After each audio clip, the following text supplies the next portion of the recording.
Good evening all. Today we discuss about the previous topic is to assets. Assets के बारे में already मैं बता चुकी हूँ, ठीक है। तो assets क्या रहते हैं? जो भी चीज़ें आपके पास खुद की हो उसका ऑनर आप खुद मतलब ऑर्गेनाइजेशन हो या हम खुद हैं तो उसको हम क्या कहते हैं? असेट कहते हैं। अब असेट के अंदर दो टाइप्स आते हैं, non current asset and current assets. Non current assets के अंदर आते हैं फिक्स एसेट्स। फिक्स एसेट्स के अंदर ऐसे एसेट्स जिसका क्या होता है, उसकी कैपेसिटी क्या हो, जो अगर हम रीसेल करते हैं, it's held not to a resale but with the purpose of increase of earning capacity. Fixed assets are further classified in it two, tangible and intangible assets. ठीक है।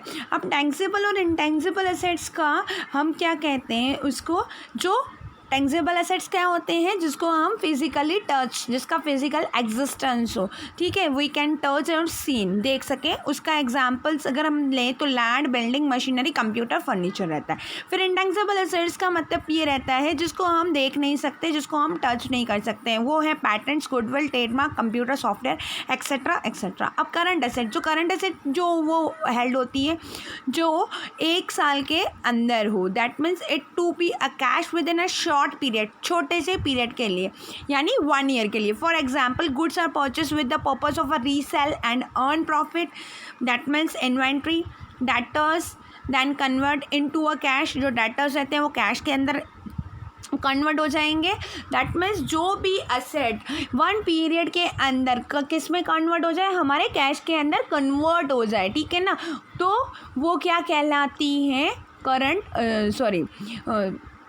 करंट एसेट कहलाती है। और नॉन करंट एसेट किसको कहते हैं? जो long period के बाद में, मतलब लॉन्ग पीरियड तक हमको उसका बेनिफिट मिलता रहेगा, ठीक है। फॉर एग्जांपल, अगर मैंने मशीनरी खरीदी है, ठीक है, मशीनरी किसके लिए खरीदी है? उसमें प्रोडक्शन करने के लिए, तो उसमें क्या हो रहा है? फॉर द प्रोडक्शन, उसमें से मैं क्या करूँगी? अर्न द प्रॉफिट, बट वो सालों साल तक मुझे उसका बेनिफिट मिलता रहेगा। अब इसके अलावा एक आपकी आती है फिक्टिस असेट, ठीक है। फिक्टिस असेट्स क्या होती है ना, जो असेट्स टेंजिबल भी नहीं हो और जो इनटेंजिबल भी असेट्स नहीं हो, ठीक है, उसको हम क्या बोलते हैं? फिक्टिस असेट्स कहते हैं। अब इसका मतलब क्या होता है?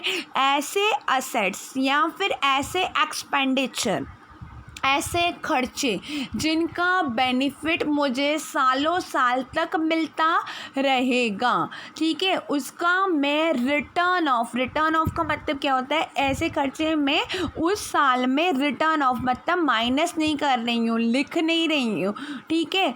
तो उन एक्सपेंसेस को हम क्या कहते हैं? फिक्टिस असेट्स कहते हैं। इसका एक अगर एग्जांपल लें तो ऑर्गेनाइजेशन के लिए, ठीक है, मतलब जो बिजनेस इंस्टीट्यूशंस या ऑर्गेनाइजेशंस रहते हैं उनके लिए सबसे बेस्ट एग्जांपल है deferred revenue from advertisement. Advertising का मतलब ये रहता है, अगर मैंने एडवर्टाइजिंग के लिए जो भी खर्चा किया है, ठीक है ना, तो उसका मुझे जो अर्न होगा, ठीक है, वो सालों साल तक होगा, पर वो जो खर्चा है वो एक साथ हम उसको माइनस नहीं करते हैं, उनको हम क्या करते हैं? डिस्ट्रीब्यूट कर देते हैं एवरी ईयर तक, ठीक है। फॉर एग्जांपल, अगर 1 लाख रुपया मेरा अभी एडवर्टाइजमेंट में खर्चा हुआ तो मैं पूरा 1 लाख उसमें रिटर्न ऑफ मतलब माइनस नहीं करूँगी। और अगर मैं कंपनी के अकॉर्डिंग इसका फिक्टिस असेट्स का एग्जाम्पल दूँ तो ये फिक्टिस असेट्स, या कभी भी आपका जब वाइवा क्वेश्चंस रहते हैं या फिर छोटा 1 वर्ड का जो MCQs अब आने लगे हैं, उसमें आ सकते हैं कि give the 1 example according to a company. आप उसके अकॉर्डिंग मुझे फिक्टिस असेट्स का एग्जाम्पल दीजिए, ठीक है। तो उसमें एग्जाम्पल क्या है कंपनी के लिए कि आपने जो डिबेंचर इशू किए हैं, issued by the debentures, but what? Through by the discount के ऊपर जो हमने अगर क्या किए हैं, अपने डिस्काउंट और loss on issue of debenture, ठीक है, तो उसमें हमने क्या किया है? डिस्काउंट पर अपने डिबेंचर कंपनी ने इशू किए हैं। होते क्या है? डिबेंचर एक तरह का लोन रहता है, एक तरह का कर्जा रहता है जो पब्लिक के पब्लिक से कंपनी लेती है, ठीक है, उसके बिहाफ में एक सर्टिफिकेट डिबेंचर वो बनाकर देती है, वो लॉन्ग टर्म के लिए रहती है। तो वो उसकी जो फेस वैल्यू, मतलब उसकी एक्चुअली फेस वैल्यू वैसे 10 रुपये या 100 रुपये पहले से ही डिसाइडेड होती है।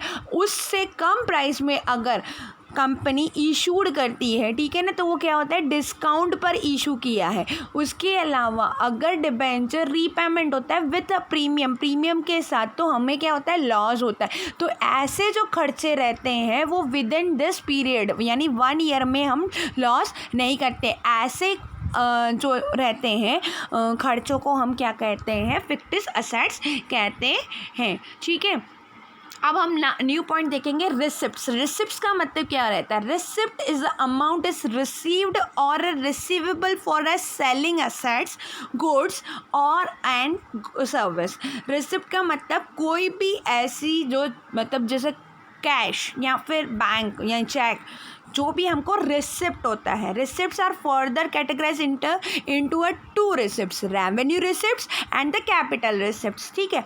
अब इसमें रिसिप्ट्स 2 तरह की होती है, मतलब 2 तरह से हमको इनकम तो नहीं कह सकते, मतलब पैसा आ सकता है, इनकम का मतलब अलग रहता है। अब इसको रेवेन्यू रिसिप्ट्स क्या कहते हैं? रेवेन्यू रिसिप्ट्स मतलब ऐसे रिसिप्ट्स जिसका नॉर्मली जो भी हम गुड्स मतलब जो खरीदते बेचते हैं या जो मैन्युफैक्चर कर रहे हैं, उसको अगर हम मैंने ख़रीदा बेचा है, उसको मैं क्या कहती हूँ, रेवेन्यू रिसिप्ट। दैट मीन्स इसका मतलब जो रेगुलर बेसिस पे मेरा जो बिज़नेस है, उसी बिज़नेस को मैं अगर सेल्स करती हूँ गुड्स को, और उसके बिहाफ में अगर मेरे पास कोई अमाउंट आता है, अगर मैं इसको revenue equal to selling price भी बोलूँ, ठीक है ना, revenue equals to selling price भी बोलूँ, तो भी हम इसको करेक्टली बोल सकते हैं, ठीक है। तो इसको हम क्या बोलते हैं, रेवेन्यू रिसिप्ट्स। उसके अलावा आपको अगर एक और एग्जांपल इसका दूँ तो फिक्स्ड डिपॉजिट्स अगर मैंने किए हैं, ठीक है, एफडी करी है, तो एफडी का जो मुझे इंटरेस्ट गेन होता है, मतलब any gaining from the any other sources, किसी भी सोर्सेज से बिजनेस को अगर गेन हो रहा है, प्रॉफिट हो रहा है, ठीक है, मतलब कुछ भी मिल रहा है हमको, ठीक है, तो वो क्या कहलाता है, रेवेन्यू रिसिप्ट्स कहलाता है। बट वो कैसा होना चाहिए, रेगुलर बेसिस पे जो एक्टिविटीज़ होती हैं उसके द्वारा मुझे रिसिप्ट्स मिले हों, उसको हम कहते हैं। और ये जो रिसिप्ट्स रहती हैं वो कहाँ पर पुट की जाती है, प्रॉफिट एंड लॉस में पुट की जाती है। नाउ द 2.6 पेज नंबर जो हमारा है उसमें आपका आता है कि revenue, capital revenue, that means what, ठीक है।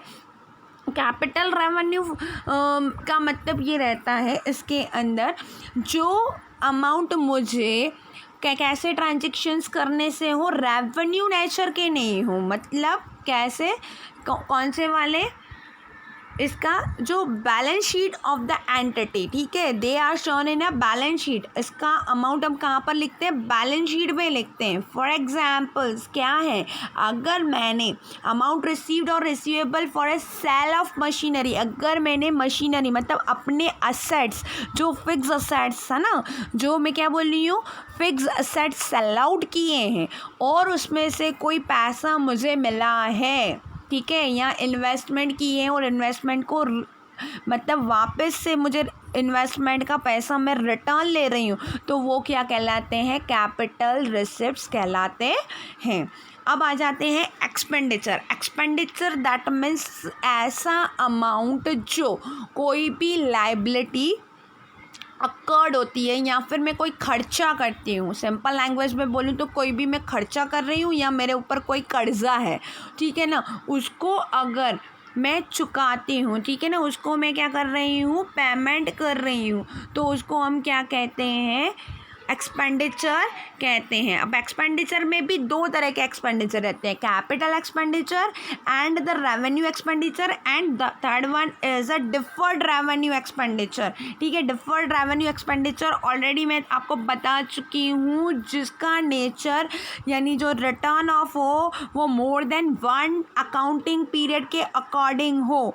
क्यों? क्योंकि ये जो अकाउंटिंग पीरियड है, जो फाइनेंशियल 1 ईयर फाइनेंशियल ईयर्स हैं, ठीक है, उसका बेनिफिट हमको सालों साल मिलता जाता है। फॉर एग्जाम्पल इसका मैं दे चुकी हूँ, large advertising expenditure that will give benefit for a one more than accounting period, that means this is a differ revenue expenditure. Okay, now the capital expenditure that means same thing. अगर मैंने आपको capital revenue में क्या बताया, अगर मैंने machinery बेची है, लैंड बेची है, उसके बिहाफ में मुझे कुछ रिसिप्ट होता है, पैसा मिलता है, मतलब रिसिप्ट हो रहा है, तो मैं उसको कैपिटल रिसिप्ट बोलती हूँ। तो सेम थिंग कैपिटल एक्सपेंडिचर क्या होगा, कैपिटल का मतलब मैं आपको पहले ही बता चुकी हूँ what is the meaning of a capital. जिस पूंजी में, जिस भी चीज़ों में मैं पैसा लगाती हूँ और वो सारी चीज़ें अगर मैं अपने बिजनेस में लेकर आती हूँ तो मैं उसको क्या कहती हूँ, कैपिटल बोलती हूँ। और उस कैपिटल में अगर कोई पैसा लगाया है तो उसको क्या बोला जाता है, कैपिटल एक्सपेंडिचर बोला जाता है। इसके एग्जांपल्स अगर मैं बोलूँ तो टेंजिबल या इंटेंजिबल असेट्स अगर मैंने खरीदी हैं, ठीक है ना, टेंजिबल और इंटेंजिबल, जैसे कंप्यूटर खरीदा, फर्नीचर खरीदा, ठीक है, मशीनरी खरीदी, उनका किस साइड अपन असेट पे, बैलेंस शीट के एसेट साइड उसको, उस एक्सपेंडिचर को हम शो करते हैं। कैपिटल एक्सपेंडिचर और कैपिटल रिसिप्ट्स कहाँ पर जाते हैं, बैलेंस शीट पर इफेक्ट करते हैं। और जो रेवेन्यू एक्सपेंडिचर और रेवेन्यू इनकम रहती है, यानी रिसिप्ट्स रहती है, not the income, revenue receipts जो रहती हैं, ठीक है, वो किस पे इफेक्ट करता है, profit and loss and trading account पर इफेक्ट करता है। ठीक है, अब revenue expenditure that means what, जो भी मुझे कंज्यूम्ड करने में, मतलब कोई भी अगर मैं माल क्या कर रही हूँ, मैन्युफैक्चर कर रही हूँ, उसमें जो भी करने के लिए मेरे पास जो खर्चा लगेगा, फॉर एग्जांपल इलेक्ट्रिसिटी बिल मैंने भरा, तो वो क्या है, एक्सपेंडिचर ऑफ रेवेन्यू है, यानी रेवेन्यू क्रिएट करने के लिए किया गया खर्चा। मतलब सेल्स को, जैसे ही मैं कोई गुड्स बेचती हूँ तो मुझे क्या मिलता है, रेवेन्यूज़ मिलते हैं, मुझे उसके क्या मिलते हैं, बेनिफिट्स मिलते हैं। तो जो सेलिंग प्राइस होती है उसको ही मैं रेवेन्यू कहती हूँ। मतलब सेल्स, जो सेलिंग प्राइस बढ़ाने के लिए जो भी किया गया खर्चा, उसको हम क्या कहते हैं, रेवेन्यू एक्सपेंडिचर कहते हैं। रेवेन्यू और इनकम में बहुत ज़्यादा डिफरेंस है, ठीक है। Revenue that means selling price, but उसके अलावा एक्सपेंसेस माइनस किए जाते हैं। अब आप बोलोगे मैडम एक्सपेंडिचर तो आपने ऑलरेडी बता दिए, पर इसमें एक्सपेंसेस कहाँ से आ गए। एक्सपेंसेस जो क्या रहते हैं अलग से, जो आपकी इनकम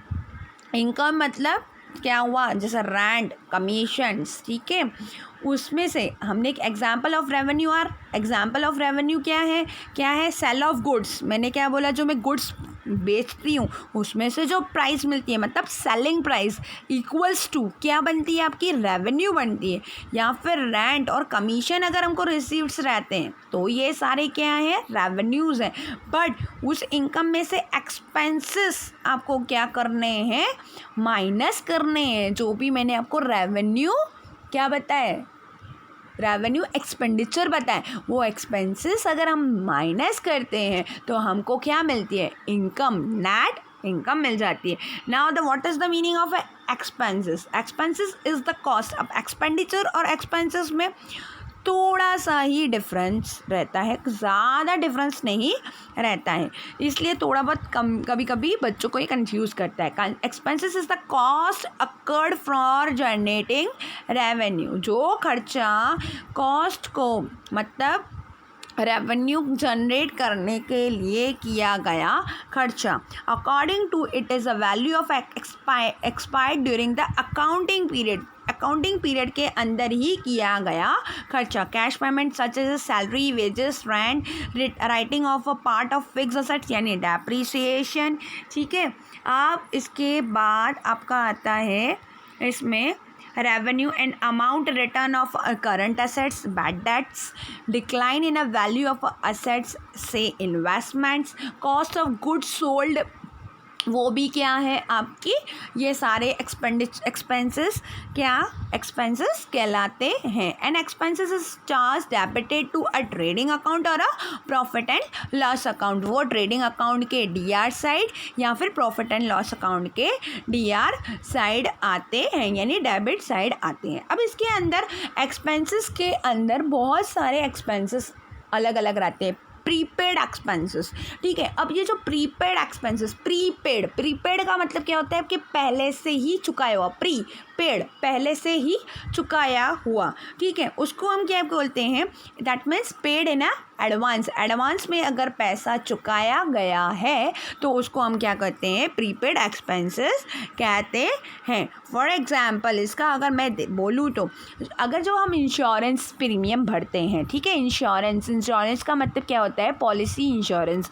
अगर आपने कोई भी लाइफ इंश्योरेंस पॉलिसी लेकर रखी है, आपका अकाउंटिंग पीरियड कौन सा रहता है, 1 अप्रैल टू 31 मार्च, पर इस पीरियड के अंदर 2017 से 18 के बीच, यानी कि आपने क्या किया है, क्या भरा है, 1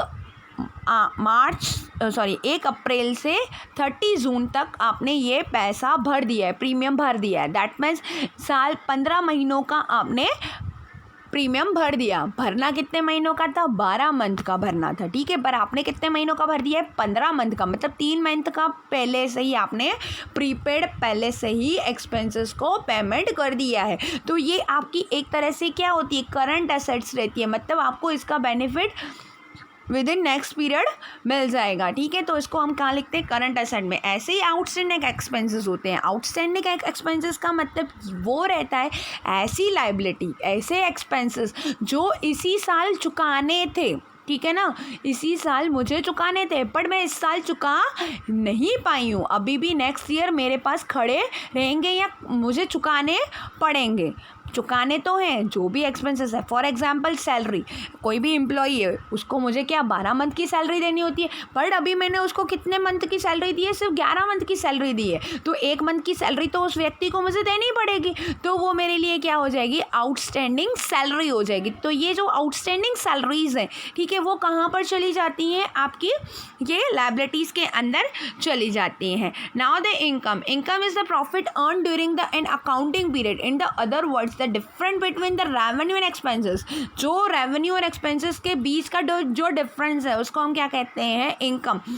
term then the it is a broader term than the term of profit and including profit from activities than operating activities. For example, goods costing 15,000 are sold in a 21,000. ठीक है, अगर इसका एग्जाम्पल मैं दूँ तो मुझे जो गुड्स हैं वो 15,000 के पड़े हैं, उसकी गुड्स की कॉस्टिंग है ना, गुड्स की कॉस्टिंग क्या बता रहा है यहाँ पे देखिए, तो गुड्स की कॉस्टिंग क्या बता रहा है, 15,000 की मैंने बेचा कितने में, 21,000 में।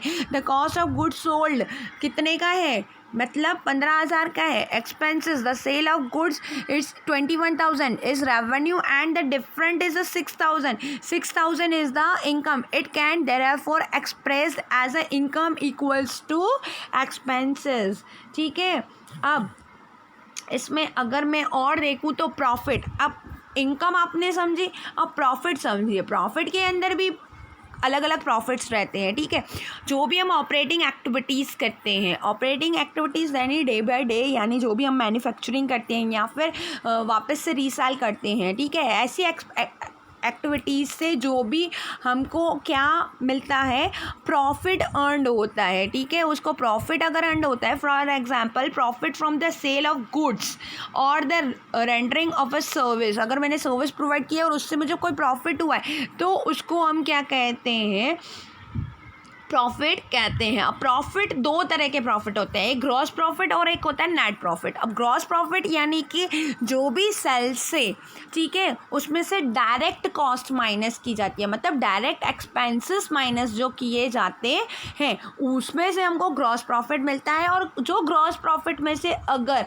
मैं इनडायरेक्ट एक्सपेंसेस माइनस करती हूँ तो मुझे क्या मिलते हैं, जो भी टोटल एक्सपेंसेस होते हैं, ठीक है, उसमें से मुझे नेट प्रॉफिट या नेट लॉस मिलता है। ओके, अब नेक्स्ट हम गेन का मतलब क्या होता है, gain increase owners equity result from the something more than the day to day earning from a irregular और non recurring natures starting differently. It is a profit that it arises from a transaction which are not operating activities of the business but are incidentally to researchers gain और sale of land, machinery और investments. That means क्या होता है, gain अलग रहती है, profit अलग रहता है और गेन अलग रहता है। प्रॉफिट किस में से होगा, अगर मैंने जो ऑपरेटिंग एक्टिविटीज़ यानी कि डे बाय डे जो एक्टिविटीज़ रहती है, जो मेरे रेगुलर मेरा बिजनेस है, उसमें से जो मुझे अर्न होता है, ठीक है ना, उसको हम क्या बोलते हैं, प्रॉफिट कहते हैं। बट गेन किसको बोलते हैं, मतलब अचानक से कुछ फ़ायदा,